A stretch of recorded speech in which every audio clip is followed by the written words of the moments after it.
আজকে বাংলাদেশ জাতীয় দলের আরেকটি গুরুত্বপূর্ণ দিন, কারণ আজকে জাতীয় দলের সংরক্ষিত মহিলা আসন যারা মনোনীত হয়েছেন তাদের আজকে এখানে নির্বাচন কমিশনে তাদের কাগজপত্র জমা দেওয়ার দিন। আমি মনে করি এই দিনটি অত্যন্ত আমাদের সকলের জন্যই কল্যাণকর, কারণ আমাদের এই যে এবার যে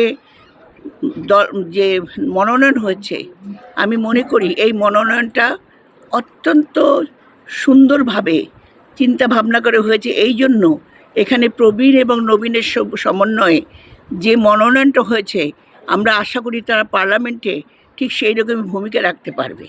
আমরা এই জন্য আমাদের প্রধানমন্ত্রী, আমাদের দলের চেয়ারম্যানকে আমরা আন্তরিক ধন্যবাদ ও কৃতজ্ঞতা জানাই।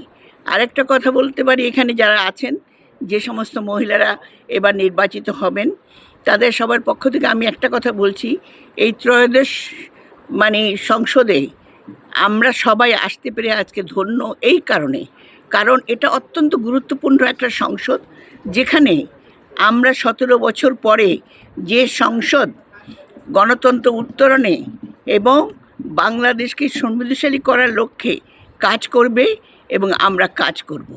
তো আমাদের সবাইকে বিশেষ করে প্রধানমন্ত্রী এবং চেয়ারম্যানকে ধন্যবাদ জানিয়ে, এখানে যারা মনোনীত হয়েছেন সবাইকে ধন্যবাদ জানিয়ে, আপনাদের সাংবাদিক ভাইরা আপনাদেরও সবাইকে ধন্যবাদ দিয়েছে।